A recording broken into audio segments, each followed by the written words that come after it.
was like too covered that day. Well, हाल ही में Just look. हाल ही में हमने सुना है कि आपको एक नए शो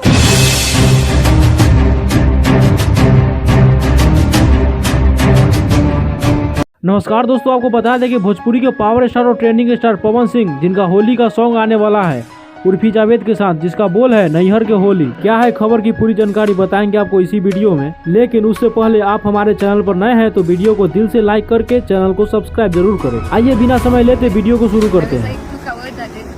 Well, हाल ही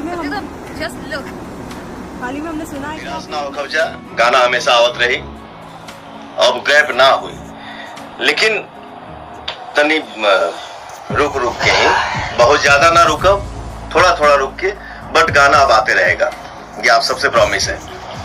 और हम बतावे के चाहते हैं आईडी के माध्यम से कि प्यार आशीर्वाद जैसे मिला था वैसे ही मिलते रहे। तो झांकी हुआ भी था फिल्म बाकी हुआ और बैक टू बैक बहुत अच्छा प्रोजेक्ट, बहुत अच्छा गाना रेडी हुई। बस आप सबको खूब पसंद आई। और भाई तो लाइक मारो, और अगर तुम लोग नए हो तो सब्सक्राइब करो। वो जो लाल वाला बटन है उस पर फूट फेंक के मारो या फिर मोमबत्ती, मुझे नहीं पता, बस क्लिक हो जाना चाहिए।